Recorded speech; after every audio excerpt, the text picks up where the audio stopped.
আচ্ছা, ওয়েলকাম অনামিকা। তো আমাদের যে অফলাইন এবং অনলাইন ইন্টারভিউটা হচ্ছিল, তুমি তো কেবলমাত্র অনলাইন ইন্টারভিউতে জয়েন করতে পেরেছো, ঠিক আছে? তো Yes.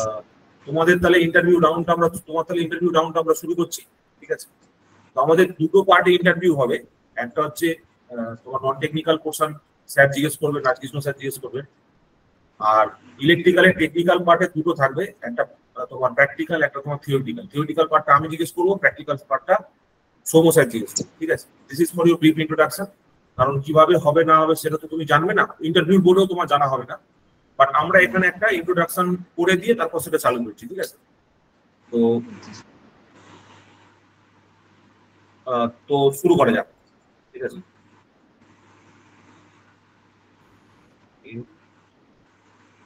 রাজকৃষ্ণ, শুরু করো। শোনা যাচ্ছে আমার কথা? Yes, sir. আচ্ছা, তো অনামিকা, তোমার ব্যাপারে ফার্স্টে কিছু বলো। I am Anamika Ghorai. I am from Mecheda, Purbo Medinipur. I have done my Madhyamik and HS from KTPP High School, and I have completed BTech from Academy of Technology. Then I completed my MTech from Jadavpur University. Then I am now working as a part-time lecturer in Adhyapi Ananda Polytechnic College. And my father So name you is have completed BTech in which year? Okay, sir. And You have completed BTech in which year? 2013. 2013. আচ্ছা, MTech from 2015.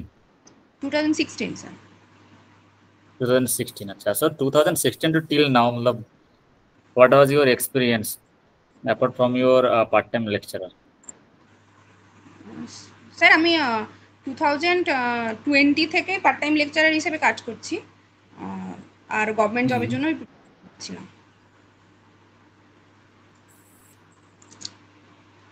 2016 থেকে 2020 অব্দি কি করছিল তাহলে? 2016 থেকে 20 sir guest lecturer হিসেবে কাজ করছিলাম। তারপর থেকে এই পার্ট টাইম লেকচারার ইন্টারভিউটা দিয়েছিলাম, তো ওখানে হয়ে যাওয়ার পর ওখানে পার্ট টাইম লেকচারার হিসেবে জয়েন করছি।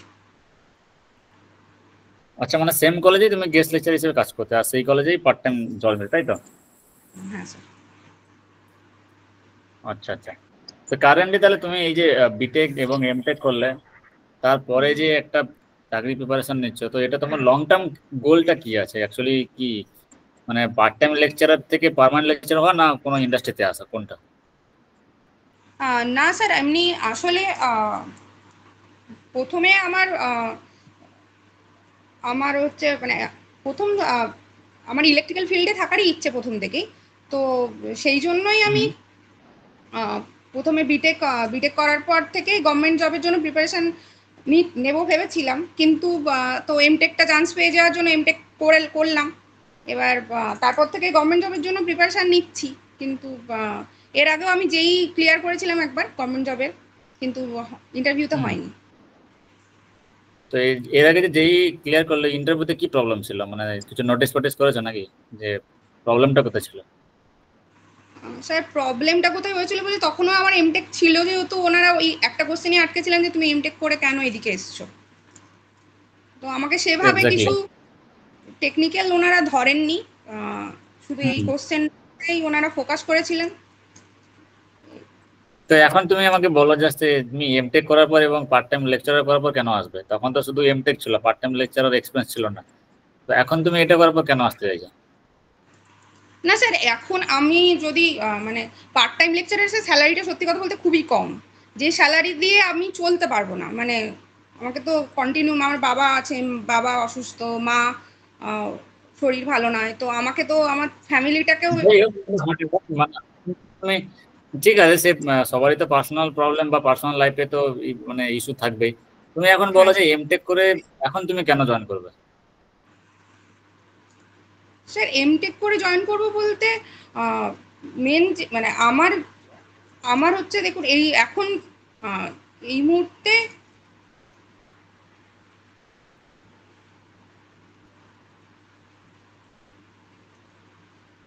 এমটেক করে জয়েন করবো বলতে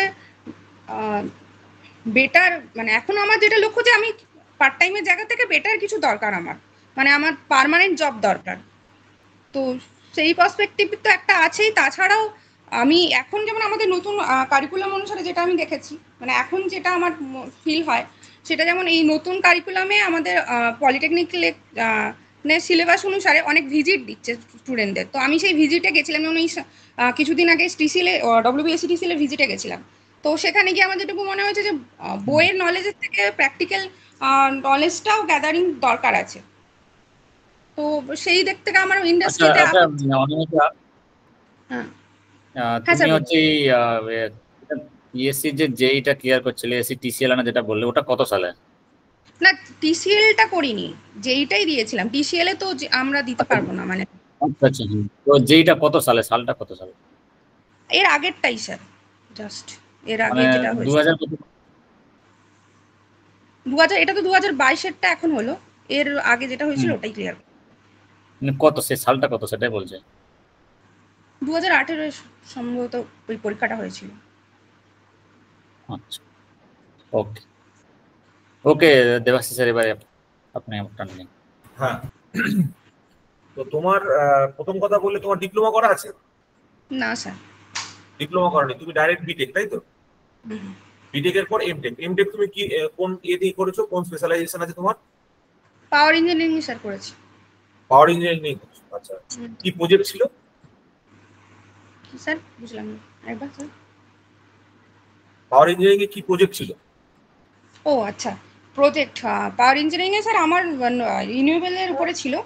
রিনিউয়েবল মানে ফটোভোল্টাইক সেল বা মানে যে কোনো ডিজি, মানে ডিজি মানে ডিস্ট্রিবিউটেড জেনারেটর যদি সিস্টেমে লাগানো হয় সেক্ষেত্রে কেন লাগাবো এবং লাগালে আমাদের কি কি ইমপ্রুভ হতে পারে, এই রিলেটেড ছিল কাজ। ম্যাটল্যাব বেসড ছিল।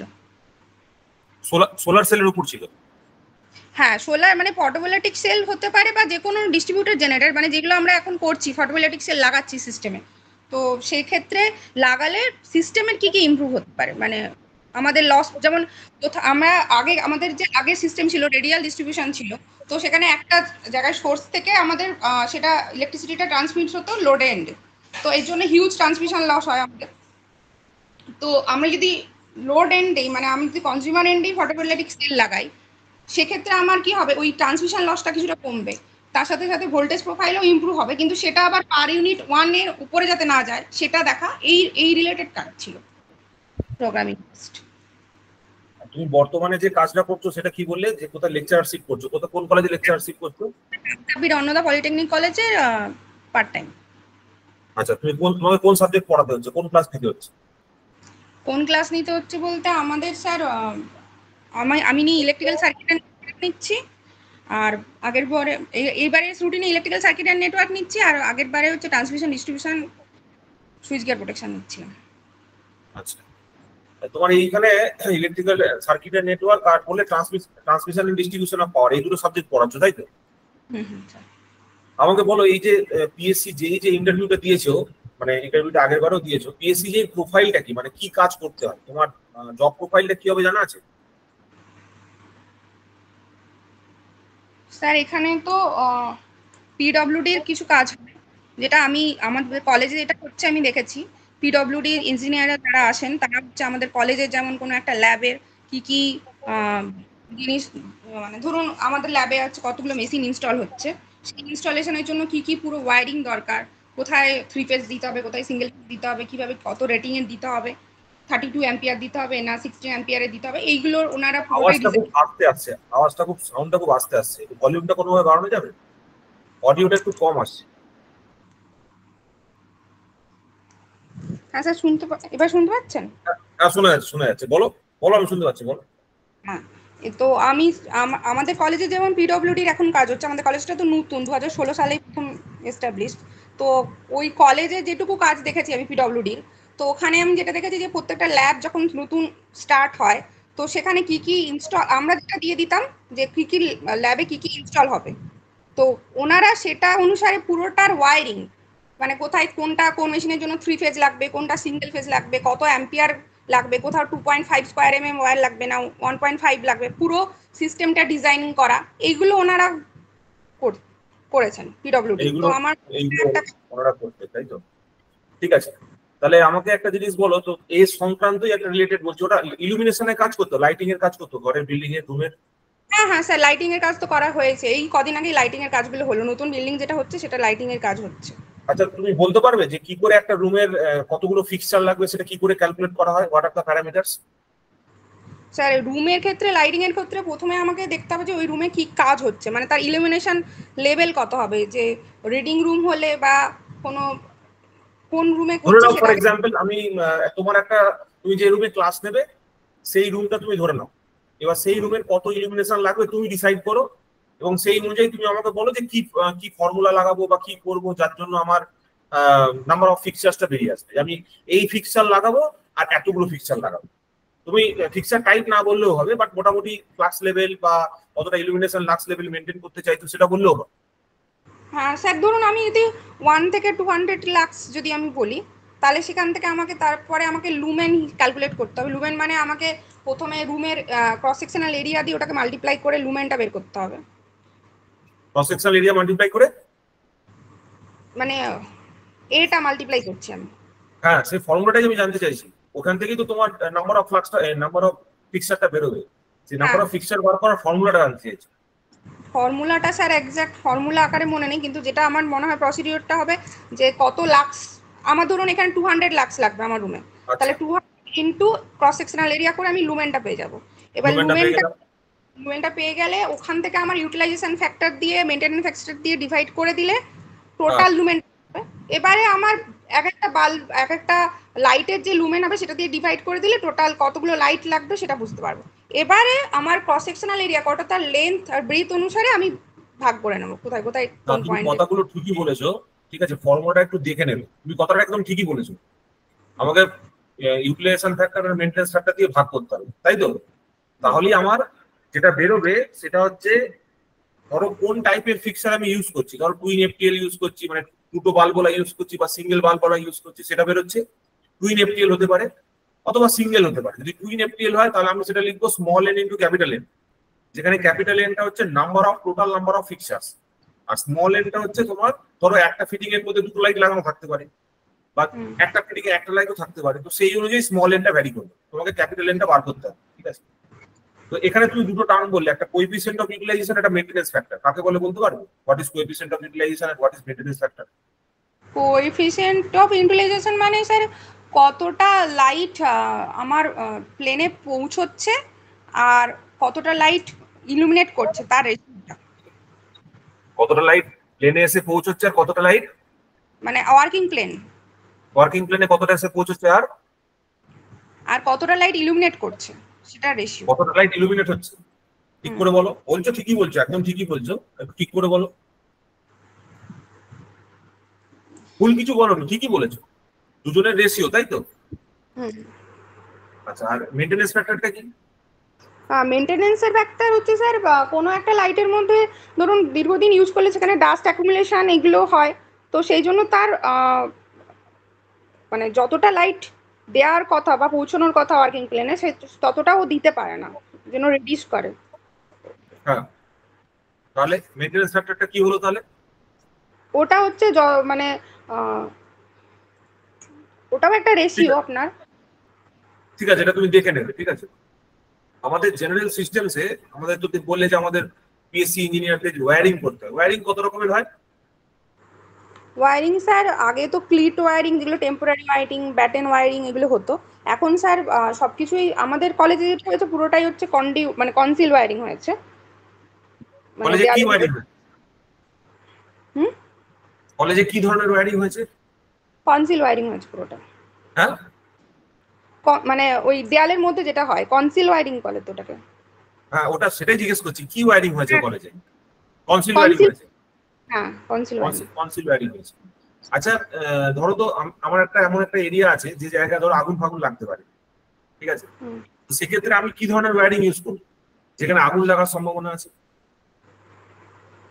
স্যার এফআইআর একটা টার্ম, কেবিল হলে তো এফআইআরএস বলে, নামটা মনে নেই স্যার এক্স্যাক্টলি। ঠিক আছে, ঠিক আছে, অসুবিধা নেই।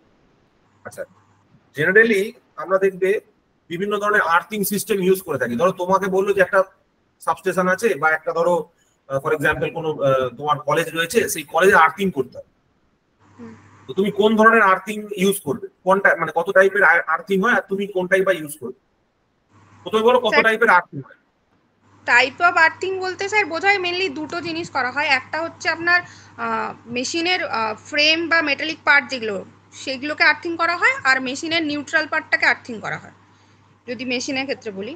আর আমরা বিল্ডিং এর ক্ষেত্রে আর কিছু? হ্যাঁ, আর এবারে সেটা কি কি মেথডে করা হয় সেটা হচ্ছে পাইপ আর্থিং হতে পারে, স্ট্রিপ আর্থিং হতে পারে, প্লেট আর্থিং হতে পারে। তুমি কোনটা করবে? আমাদের কলেজে মনে হয় রড বা স্ট্রিপ আর্থিং যেটা ওটাই করা হয়েছে মনে হয়। না, এটা এরকম ভাবে বললে হবে না, তোমাকে একটু ঠিকভাবে বলতে হবে যে কোনটা তুমি করবে। যে কোনো একটা তো চুজ করতে হবে। প্লেট চুজ করবে, পাইপ চুজ করবে, রড করবে, ঠিক আছে, স্ট্রিপ করবে, কোনটা করবে তোমাকে চুজ করতে বলা হচ্ছে। ইউ আর দ্য ইঞ্জিনিয়ার, তো তোমাকে চুজ করতে বলা হচ্ছে। আচ্ছা ছেড়ে দাও। তোমার বাড়িতে তোমাদের যে কলেজ রয়েছে সেই এরিয়ায় ধরো আগুন লেগেছে, ঠিক আছে। এবার তুমি দেখেছো যে তুমি ল্যাব করাচ্ছিলে, ল্যাব করাতে করাতে তোমার কোনো মোটরে ধরো ফায়ার হয়েছে, ঠিক আছে, মোটর থেকে ধরো ফায়ারিং হয়েছে, সেখান থেকে আগুন লেগে গেছে। এবার তোমাকে আগুনটা নেভানোর জন্য বলা হচ্ছে, ঠিক আছে। তো সেক্ষেত্রে তুমি কি করবে? আগুনটা নেভানোর জন্য তোমার প্রথম কি টাস্ক হবে?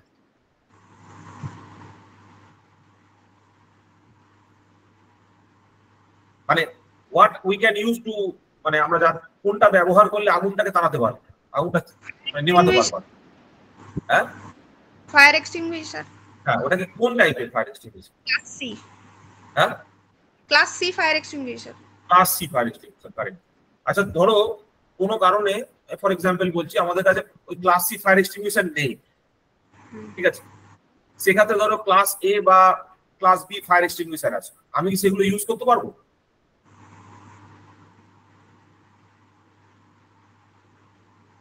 বলতে পারবো না। করা যাবে কি মনে হয়? স্যার ইলেকট্রিক্যাল হ্যাজার্ডের ক্ষেত্রে তো ক্লাস সি করা হয়। যদি ওইটা না থাকে, ফর এক্সাম্পল ওটা নেই, আমার কাছে অন্য দুটো অপশন হাতে আছে, ক্লাস এ বি অপশন হাতে আছে, সেটাকে আমি ইউজ করতে পারবো?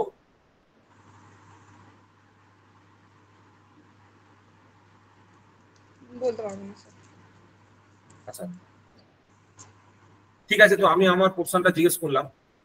সোমো, ফ্রি হলে তুই কোশ্চেন জিজ্ঞেস করতে পারিস।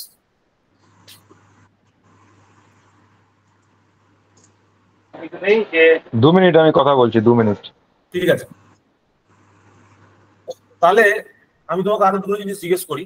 প্রথম কথা হচ্ছে যে ধরো আমাদের কোনো বিল্ডিং এ দেখবে আমাদের যে বিভিন্ন সিস্টেম রয়েছে, তুমি যে ওয়্যারিং টয়ারিং করেছো, ওয়্যারিং টয়ারিং এর ক্ষেত্রে একটা ইম্পর্টেন্ট জিনিস আমরা ইউজ করি, ঠিক আছে, সেটাকে বলে আরসিসিবি। নাম শুনেছো? আরসিসিবি, হ্যাঁ, earth leakage circuit breaker, serial circuit breaker. আরসিসিবির কি কাজ? আরসিসিবির কাজ হচ্ছে কোনো স্যার লিকেজ কারেন্ট যদি ফ্লো হয়, এমসিবি যেমন আমার ওভার কারেন্ট বা ওভারলোডিং এ প্রোটেকশন দেবে, কিন্তু লিকেজ কারেন্ট হলে প্রোটেকশন দিতে পারে না, যেটা আরসিসিবি দিতে পারে। আরসিসিবির মধ্যে একটা ফেজ থাকে, একটা নিউট্রাল থাকে। এবারে ফেজ আর নিউট্রালের মধ্যে যদি কোনো কারেন্টের ডিফারেন্স হয় তখনই আরসিসিবি অপারেট করে। তাহলে আর্থটা বুঝবে কি করে আর্থের মধ্যে দিয়ে কারেন্ট ফ্লো হচ্ছে কিনা? স্যার আমাদের যে আমরা যেটুকু বুঝি যে কারেন্টটা যাবে সে কারেন্টটাই আমাদের রিটার্ন করবে। তো যদি সেটা রিটার্ন করে তাহলে বুঝতে হবে কোথাও লিকেজ হচ্ছে। না, আর্থের সঙ্গে কোনো কানেকশন করার ব্যাপার নেই স্যার ইএলসিবি তে আর্থের সাথে কানেকশন থাকে, কিন্তু আরসিসিবি তে তো আর্থের সাথে কানেকশন থাকে না। আরসিসিবি দুটো পয়েন্ট থাকে, যদি সিঙ্গেল ফেজ হয় তাহলে দুটো পয়েন্ট থাকে, ফেজ আর নিউট্রাল। আর যদি 3 ফেজ হয় তখন 4টে পয়েন্ট থাকে, 3 ফেজ আর একটা নিউট্রাল। এবার দেখো এইখানে যে বর্তমানে যে ধরনের তোমার ধরো এই বিভিন্ন আমরা লাইটিং ফাইটিং ইউজ করছি, দেখবে যে কোনো সিস্টেমের ক্ষেত্রে, লাইটিং ফাইটিং এর ক্ষেত্রে একটা লাইটের উপরে একটা প্রোটেক্টর টাইপের ইউজ করা হয়। কি নাম ইউজ করা, কি বলে ওটাকে জানো? লাইটের উপরে যেটা ব্যবহার করি আমরা, লাইটের উপরে একটা কভারিং দেওয়া হয় না যে কোনো লাইটের উপরে? দেখেছি কিন্তু নামটা জানি না। ঠিক আছে, ঠিক আছে, সোম রেডি আছিস তো? শুরু কর। হ্যাঁ, শোনা যাচ্ছে তো? হ্যাঁ স্যার। আচ্ছা। হুম, হ্যাঁ, ট্রান্সফর্মার সম্পর্কে নলেজ আছে? হ্যাঁ স্যার। অল্প মানে আছে, জিজ্ঞেস করুন। আচ্ছা, ট্রান্সফরমারের প্রোটেকশনের জন্য কি ব্যবহার করা হয়? ট্রান্সফরমার প্রোটেকশনের জন্য 500 কেভি অ্যাভাব হলে আমরা বুকোজ রিল লাগিয়ে থাকি, মার্চ প্রাইস প্রোটেকশন হুম, দেওয়া হয়, আর তারপর এমনি আর্থফল প্রোটেকশন দেওয়া থাকে, তারপরে oil temperature indicator, wine temperature indicator এগুলো থাকে। হুম, হুম। আচ্ছা, ইন্ডাস্ট্রি। আর হ্যাঁ বলুন। আচ্ছা, প্রোটেকশনের এই জন্য এই অয়েল টেম্পারেচার ইন্ডিকেটরের কি কাজ? বা তোমার এই টেম্পারেচার ইন্ডিকেটর গুলো বা অয়েল ইন্ডিকেটরের কি কাজ হবে? স্যার ওটা অয়েল টেম্পারেচার বা ওয়াইন্ডিং টেম্পারেচার ইন্ডিকেটরের ক্ষেত্রে একটা পার্টিকুলার টেম্পারেচার লিমিট থাকে, হ্যাঁ, তারপরে 90 ডিগ্রি সেলসিয়াস যতদূর মনে পড়ছে। তো ওই টেম্পারেচারের ওপরে যদি যায় তাহলে বুঝতে হবে যে ট্রান্সফর্মারের মধ্যে কোনো ফল্ট হচ্ছে, তাই জন্য আরো অয়েলটা হিট হচ্ছে। হ্যাঁ, তাহলে কি হবে এটা? না স্যার, ওটা তো ইন্ডিকেটর, মানে ওটা এমনি কোনো সার্কিটকে ট্রিপ তাহলে করার। তো ইন্ডিকেটর বললে তো হবে না, কিছু তো একটা আছে যার জন্য অয়েল টেম্পারেচার ইন্ডিকেটরটা রয়েছে, ওটা তো টেম্পারেচার দিল, তারপরে কি হবে? যদি বেশি টেম্পারেচার উঠতে থাকে তাহলে কি হবে? ট্রান্সফরমারের মধ্যে একটা এক্সপ্লোশন ভেন্ট বলে ডিভাইস আছে, জানা হ্যাঁ আছে? হ্যাঁ হ্যাঁ হ্যাঁ, ওটা ওটা কখন অপারেট করে? এক্সপ্লোশন ভেন্টটা যখন হচ্ছে ট্রান্সফারের মধ্যে প্রচুর ভেপার তৈরি হয়ে যায়, মানে খানিকটা ওই প্রেসার কুকারে সিটির মতন কাজ করে ওটা। এক্সপ্লোশন ভেন্টটা তখন ওই ভেপারটাকে রিলিজ করার জন্য। যদি ভেপার, ধরো এক্সপ্লোশন ভেন্ট বাস্ট করেছে, এই কন্ডিশনটা কি কন্ডিশন হবে? এরপর গিয়ে ট্রান্সফরমারটাকে অপারেট করা যাবে? না, তবুও জিজ্ঞেস করো। আচ্ছা, বুকোজ রিলের অপারেটিং প্রিন্সিপাল জানা আছে? হ্যাঁ Buchholz relay sir gas actuated relay একটা, যা দুটো একটা অ্যালার্ম সার্কিট থাকে আর একটা ট্রিপ সার্কিট থাকে। নর্মালি ইন্টারনাল কোনো ফল্ট হলে বা ইনসিপিয়েন্ট ফল্ট হলে তখন হচ্ছে ফার্স্টে অ্যালার্ম সার্কিট যদি ফল্ট মানে ফল্টের উপর ডিপেন্ড করে অ্যালার্ম সার্কিট বা ট্রিপ সার্কিটটা অপারেট করে। রিলেটা কিভাবে বোঝে যে ফলটা অ্যালার্মের হয়েছে না ট্রিপের হয়েছে?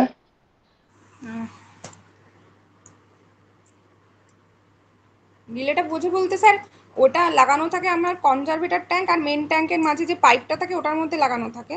যখন হুম, হুম। কোনো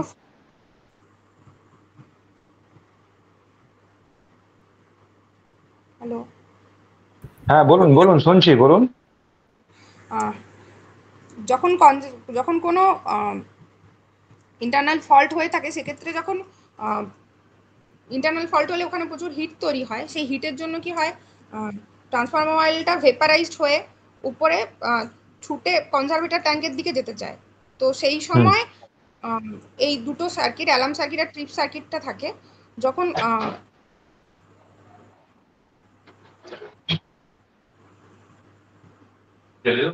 হ্যাঁ, এক্সাক্ট পজিশনগুলো আমার অ্যালার্ম ট্রিপের আচ্ছা, মনে নেই। ঠিক আছে। আপনার ডিফারেন্সিয়াল প্রোটেকশন জানা আছে? হ্যাঁ স্যার। দীপু, ওটা বলুন তো দেখি। ডিফারেন্সিয়াল প্রোটেকশনের ক্ষেত্রে ট্রান্সফরমারে প্রাইমারি আর সেকেন্ডারি ওয়াইন্ডিং দুটো দিকেই প্রাইমারি সাইডে একটা সিটি লাগানো থাকে, সেকেন্ডারি সাইডে লাগানো থাকে। তো হুম। সেই প্রাইমারি সাইড আর সেকেন্ডারি সাইডে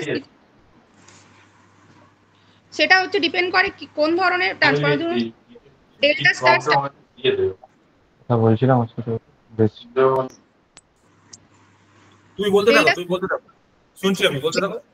হ্যাঁ ডেল্টা স্টার ট্রান্সফরমার আছে সাপোজ, তাহলে ডেল্টা সাইডে স্টার টাইপের স্টার কানেকশনে সিটি, আর স্টার সাইডে ডেল্টা কানেকশনে সিটি লাগানো থাকবে। তো ওই সিটিগুলো সেকেন্ডারি সাইডটা একটা রিলে কয়েল থ্রু কানেক্টেড থাকছে। এবারে নর্মালি যদি আমার একটা ওয়াইন্ডিং থাকে তাহলে এই ওই ওয়াইন্ডিং এ যদি দুদিকে দুটো সিটি লাগানো থাকে তাহলে পার্টিকুলার একটা ওয়াইন্ডিং এর জন্য কারেন্ট সেম হবে, তার মানে দুটো সিটি সেকেন্ডারিতে সেটাকে সেম কি বলে? কারেন্ট। কানেকশনটাকে কি কানেকশন বলে? এই কানেকশনটাকে কি কানেকশন বলে? ডিফারেন্সিয়ালের কথা বলছেন তো? ডিফারেন্সিয়াল কানেকশন থেকে কি কানেকশন বলে? মানে কোশ্চেনটা বুঝতে পারছি না।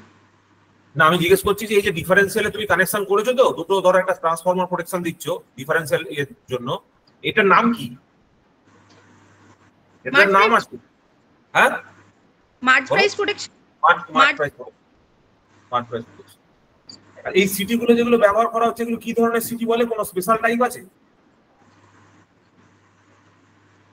না, এটুকু জানি যে ডেল্টা সাইডে থাকলে star city star connection use করতে হবে, স্টার সাইডের ক্ষেত্রে ডেল্টা কানেকশন ইউজ করতে হবে, মানে অপোজিট হবে, যাতে আলটিমেটলি ওদের সেকেন্ডারিতে ফেজ কারেন্টটা সেম পেজে থাকে। আচ্ছা, আমরা দু ধরনের সিটি পড়েছি, একটা মেজারিং সিটি, একটা প্রোটেকশন সিটি। এগুলো কোন ধরনের সিটির মধ্যে পড়বে? Protection city. এগুলো প্রোটেকশন সিটির মধ্যে পড়বে। আর মেজারিং সিটি কোনগুলোকে বলবো? মেজারিং সিটি যেটা স্যার কোনো মেজারমেন্ট পারপাসে, সাপোজ অ্যামমিটারে কোনো রিডিং দেখতে চাইছি সেক্ষেত্রে হয়। আর সিটির একটা ক্লাস বলে জিনিস আছে, জানা আছে? সিটির এই সিটির ক্লাস কাকে বলে? What is the class of a city? Class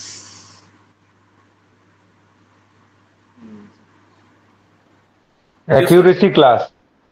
accuracy class of a city. ঠিক আছে, তুই জিজ্ঞেস কর। আচ্ছা, তো ওই ওয়াইন্ডিং এর যদি দুটো সিটির যদি নরমাল কন্ডিশনে, না ঠিক আছে, আপনি জানেন ডিফারেন্সিয়াল প্রোটেকশনটা, আপনি জানেন, আমি বুঝতে পেরেছি। আচ্ছা, এবারে আপনি বলুন মোটর প্রোটেকশনের জন্য কি ইউজ করা হয়? মোটর প্রোটেকশনের জন্য স্যার ওভারলোড রিলে ইউজ করা হয়, নরমালি থার্মাল বেসড হয়। তাছাড়াও মানে induction single phasing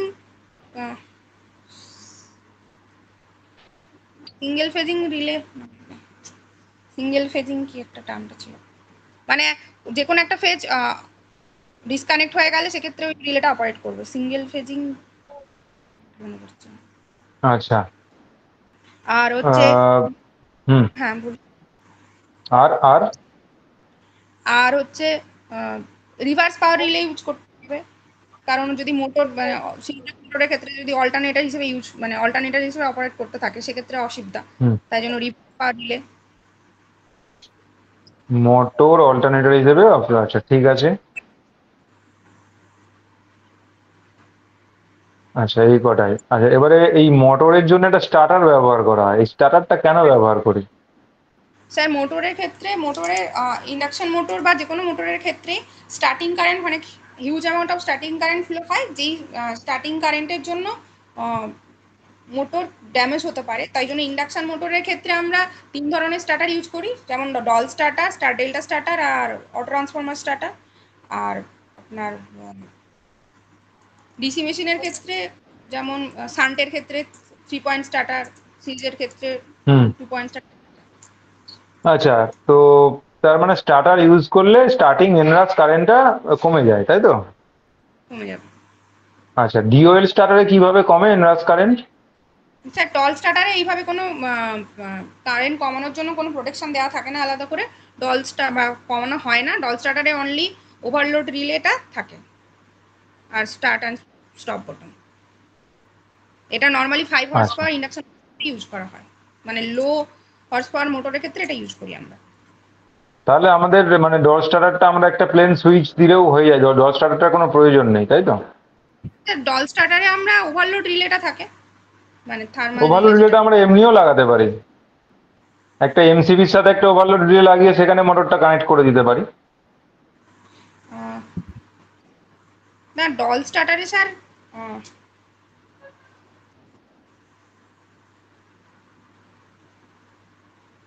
start button, মানে আমার কথাটা পরিষ্কার তো?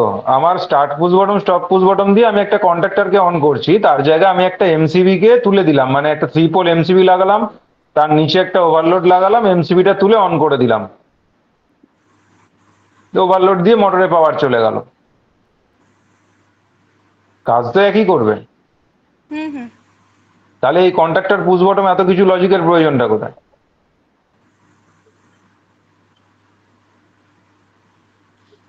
ডল স্টার্টারের সার্কিট ডায়াগ্রামে একটা এনার্জাইজিং কয়েল থাকে। আর তো আচ্ছা, ঠিক আছে। এবারে আপনি একটা ছোট জিনিস বলুন, ধরুন আপনার বাড়িতে প্লাগ পয়েন্ট আছে তো, প্লাগ পয়েন্টের কোনো একদিকে টেস্টার ধরলে আলো জ্বলে আর একদিকে জ্বলে না, সেটা কোন দিকে? পেজে আলো জ্বলবে। হ্যাঁ, ফেজটা আপনার রাইট হ্যান্ডে থাকে না লেফট হ্যান্ডে থাকে? পেজটা রাইট হ্যান্ডে। রাইট হ্যান্ডে থাকে। এবারে ঘটনা হচ্ছে আপনি একটা প্লাগে টেস্টার দিলেন, দেখলেন রাইট হ্যান্ডেও আলো জ্বলছে, লেফট হ্যান্ডেও আলো জ্বলছে, আচ্ছা। সেক্ষেত্রে কি ফল্ট হতে পারে বলে আপনার জানা আছে কিছু? জানা নেই কিন্তু, ঠিক আছে। তো আগে মানে জিজ্ঞেস তার করবি মানে এর সাথে নিউট্রাল কানেক্টেড হচ্ছে কিছু। ফেজের সাথে নিউট্রাল কানেক্ট মানে তো শর্ট সার্কিট হয়ে গেল। হ্যাঁ, নাহলে দুদিকে আলো জ্বলবে কি করে? সেটাই তো কোশ্চেন। শর্ট সার্কিট হয়ে গেলে কি হবে? আপনার যদি ফেজ আর নিউট্রাল, ধরুন আপনি প্লাগের বাইরে থেকে একটা হেলদি সিস্টেম বা যে সিস্টেমই হোক, আনহেলদি সিস্টেম, মানে একটা ফেজ আর নিউট্রালকে আপনি তার দিয়ে শর্ট করলেন, সেক্ষেত্রে কি হতে পারে? হ্যাঁ, সেটা শর্ট, মানে গ্রাউন্ড ফল্ট হচ্ছে, লাইন টু গ্রাউন্ড। এই ফল্টের নাম আছে একটা। এলজি ভোল্টের কথা বলছেন? না না, ঠিক আছে, ওকে। ঠিক আছে রাজকৃষ্ণ, তুই তোর ফিডব্যাকটা শেয়ার কর, তারপর আমি আমাদের দিয়ে দিচ্ছি, আমরা আমাদেরটা দিচ্ছি। আচ্ছা, তো বেসিক্যালি জাস্ট দুটো জিনিস একটু তোমাকে রেকটিফাই করতে হবে, মানে সবই ঠিক আছে, অসুবিধা কিছু নেই, বাট অনামিকা ফার্স্ট জিনিস হচ্ছে তুমি এই 2013 সাল থেকে 2024 পর্যন্ত মানে তোমার ওভারঅল যা একাডেমিক এবং যে এক্সপিরিয়েন্স আছে সেটা একটু জাস্ট কি বলবো কি পয়েন্টে বলতে হবে, কি মানে আমি বলতে চাইছি যে টু দা পয়েন্ট, এত বেশি গুছিয়ে বা সাজিয়ে করে লাভ নেই, একদম একটা কিওয়ার্ডে বলবো যাতে সবাই বুঝতে পেরে যায়, সিম্পল ওয়ার্ডে, ঠিক আছে। আর সেকেন্ড জিনিসটা বলে দিন কিভাবে। যেমন ধরো আমি একটা ফর এক্সাম্পল দিচ্ছি যে আমি 2013-তে বিটেক করেছি, 2016-তে এমটেক করেছি, এমটেক করার পর আমি সরকারি জবের জন্য প্রিপারেশন নিচ্ছিলাম, সাইড বাই সাইড আমি শুধু তো প্রিপারেশন নিলে হয় না, তার জন্য তো ফান্ড লাগে বা সংসার চালাতে হয়, কারণ তুমি তো অলরেডি ম্যারিড নাকি? তো সেই ক্ষেত্রে ফ্যামিলির জন্য আমাকে কিছু করতে হবে, তাই আমি একটা কলেজে পার্ট টাইম হিসাবে জয়েন করেছি, তো সাইড বাই সাইড আমি প্রিপারেশনটাও চালিয়ে যাচ্ছি।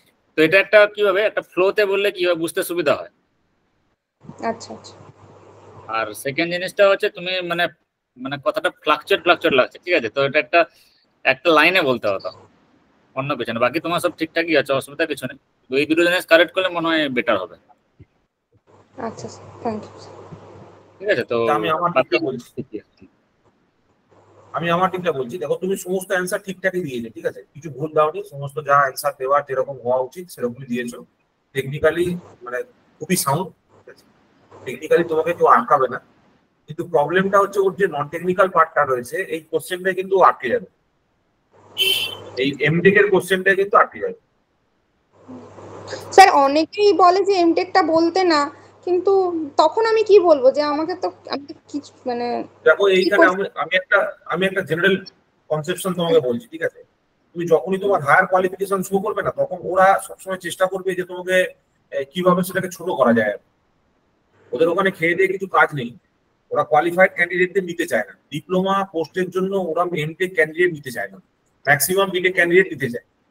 তার উপর ধরো তোমার যদি যেহেতু একটা টিচিং এক্সপিরিয়েন্স আছে, ওরা বলবে তাহলে তুমি টিচিং এক্সপিরিয়েন্সেই তোমার ক্যারি ফরওয়ার্ড করো, ঠিক আছে, একদম ফ্রেশ ক্যান্ডিডেট হলে নিতে চায়, 1 নম্বর। আর 2 নম্বর হচ্ছে যেটা নিতে চায় সেটা হচ্ছে যে যদি তার কোনো ওয়ার্ক এক্সপিরিয়েন্স থাকে ইন রেলিভেন্ট ফিল্ড, মানে ধরো তার সাইডে তাকে দিয়ে কাজ করতে হবে, সে সেই কাজটা ভালোভাবে করতে পারে বা আগে করেছে, তার এক্সপিরিয়েন্স আছে, এইগুলোকে প্রেফার করে, ঠিক আছে। আজকে যদি আমাকে তোমাকে সিলেকশন করতে বলো, আমি তোমার সিলেকশন করবো, কারণ প্রত্যেকটা টেকনিক্যাল কোশ্চেনও সঠিক অ্যান্সার দিয়েছে, কোনোটাই ভুল অ্যান্সার দেয়নি, অনেকটা ডেপথে যাওয়ার পর তারপর ভুল হয়েছে, ঠিক আছে। মোরাললেস কোশ্চেন অ্যান্সার তুমি সব ঠিকঠাকই দিয়েছো, ঠিক আছে, যেভাবে অ্যান্সার দিয়েছো সেইভাবে অ্যান্সার করে আসবে, বাট নন টেকনিক্যাল পয়েন্টটা ও আটকে যাবে, ঠিক আছে, কারণ এই জিনিসটা আমি জানি, এই জিনিসটা আমার সাথেও হয়েছে আগের বারে, ঠিক আছে, এই জিনিসটা আমি জানি। সৌম্য কিছু বলার থাকলে বল। না ঠিক আছে, ওনার তো টেকনিক্যাল নলেজ আছে, যেহেতু উনি পড়াশোনার সাথে যুক্ত, সেহেতু উনি টেকনিক্যাল টার্মগুলো ওনার জানা আছে এবং জিনিসগুলো ঠিকঠাক জানা আছে। প্র্যাকটিক্যাল এক্সপিরিয়েন্স নেই বলে দু একটা ছোটখাটো জায়গায় একটু আধটু ভুল হচ্ছে, ওটা অসুবিধা নেই, ওগুলো যখন প্র্যাকটিক্যাল ফিল্ডে আসবে তখন এগুলো ক্লিয়ার হয়ে যাবে। যখন কাজ করতে হবে তখন ওগুলো সব শিখে যাবে, ওগুলোতে অসুবিধা নেই। মেনলি এই অ্যান্সারটা তোমার ঠিক মতো গুছিয়ে দিতে হবে যে মানে যদি আমাকে পার্সোনালি বলো, ঠিক আছে, পার্সোনালি বললে আমি বলবো যে এটা হাইড করে যাওয়াটা বেটার হবে। ওয়ার্কিং এক্সপিরিয়েন্সটা মানে এই যে এমটেক এর এক্সপিরিয়েন্সটা হাইড করে গেলে বেটার হবে, এবং গভর্নমেন্ট জবের প্রিপারেশন নিচ্ছ এটা বলাটা বেটার হবে, ঠিক আছে। যখনই হায়ার কোয়ালিফিকেশন শো করবে তখনই কিন্তু ওরা একটা এই কোশ্চেনটা ওরা বারবার করবে যে তাহলে এখানে কেন। হ্যাঁ স্যার, এটাই আগের বারে হয়েছিল যে এইটা আমাকে কোনো কোশ্চেন টেকনিক্যালে যায়নি, ওরা শুধু যতটুকু আমার মনে পড়েছে মানে মনে আছে যে ওরা একটা কোশ্চেনই জিজ্ঞেস করেছিল, পাবলিক হেলথ ইঞ্জিনিয়ারিং বা কিছু একটা ওই পিএসসি যে দিয়েছিলাম, তো সেটাতে কি মোটর ইউজ করা হয় এটুকুই জিজ্ঞেস করেছিল, এর বাইরে আমাকে কোনো কোশ্চেন জিজ্ঞেসই করেনি। হ্যাঁ, আগের বারে এবার মানে আগের বারে এই জিনিসটা সবার সাথেই হয়েছে, ঠিক আছে। আগের বারে অবশ্য যেটা ছিল সেটা হচ্ছে একটা অ্যাবসার্ড অ্যামাউন্ট অফ ছিল, 2053 জনকে কলে ডেকেছে, তার মধ্যে 114 জনকে নিয়েছে। তার মধ্যে কেউ যদি জেনারেল ক্যান্ডিডেট হয় 25 জন, মানে 114 ডিভিশনটা এরকম শোন, 25 25 25 25 আর 14, 25 জন ওবিসি এ, 25 জন ওবিসি বি, 25 জন এসসি, 25 জন এসটি আর 14 জন জেনারেল, ঠিক আছে।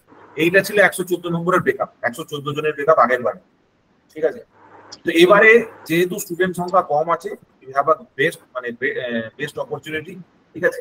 এবার এই অ্যান্সারটা তুমি ঠিক করো যে কোনটা দেবে, একদম তুমি মানে যেটা তুমি সত্যিকারে বলতে চাইছো সেটাও বলতে পারো, বাট তুমি অন্যদিকে এটাকে হাইডও করে যেতে পারো যে 2013 থেকে আমি প্রাইভেট টিউশন করাচ্ছি আর বিভিন্ন জায়গায় হয়তো টিচিংটা বললে টিচিং এর কাজটা আমি করছি, ঠিক আছে, সেটা বলতে পারো।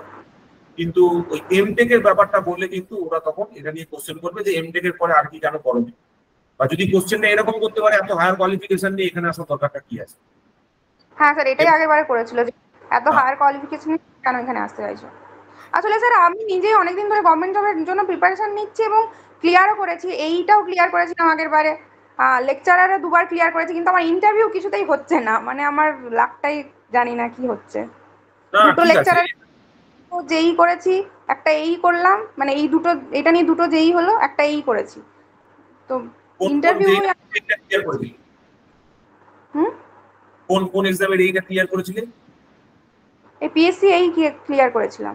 পিএসসি এই ক্লিয়ার করে, ঠিক আছে, পরীক্ষা দাও, ঠিক আছে, আশা করি তোমার সিলেকশন হয়ে যাবে, ঠিক আছে। কারণ এবারে কাট অফ মার্কস অনেক মানে স্কোর কিরকম আছে তোমার, ওভারঅল স্কোরটা কত আছে? এবারে জানি না স্যার, এবারে তো দেয়নি স্কোর।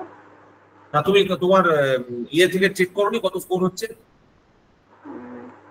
না স্যার, ক্যালকুলেট করা হয় মানে করেছিলাম এক্সাক্ট, আসলে সবসময় এক্সাম দিতে থাকি তো কোনটা কত স্কোর আর ওটা খেয়াল নেই। আচ্ছা ঠিক আছে, যদি ইফ দ্য স্কোর ইজ ধরো তোমার কাট অফ মার্কসের খুব কাছাকাছি হয়ে যায়, ঠিক আছে, সেক্ষেত্রে একটু সমস্যা থাকতে পারে, কিন্তু যদি 10-15 নম্বর তোমার বেশি থাকে তোমার কিন্তু কোয়ালিফাই হয়ে যাবে, ঠিক আছে।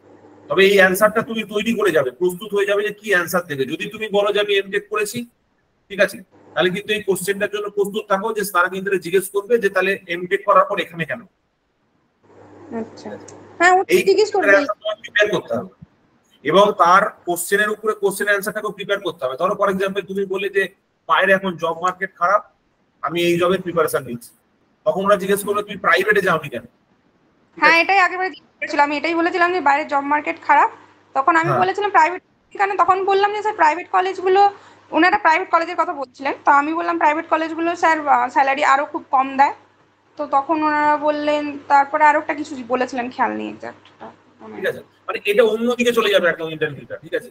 তুমি চাইছো যে টেকনিক্যালি যাতে কোশ্চেনটা আসে, তোমাকে যত টেকনিক্যাল কোশ্চেন করবে তুমি তত অ্যান্সার করতে পারবে, কিন্তু এই নন টেকনিক্যাল কোশ্চেনগুলো অ্যান্সার করা খুব ডিফিকাল্ট হয়ে যায়। এইটা তুমি ঠিক করে নাও যে কি করবে।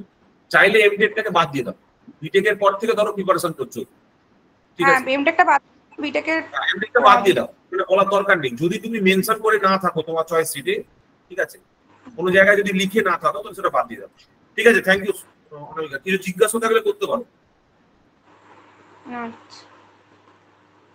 কেউ জিজ্ঞাসা হলে ওই ফলটার কথা যেটা বললেন যে ফেজ নিউট্রাল, ওটা কি হবে অ্যানসারটা? ফেজ আর নিউট্রাল দুটোতেই এটা, ওটার ফল্টের নামটা কি?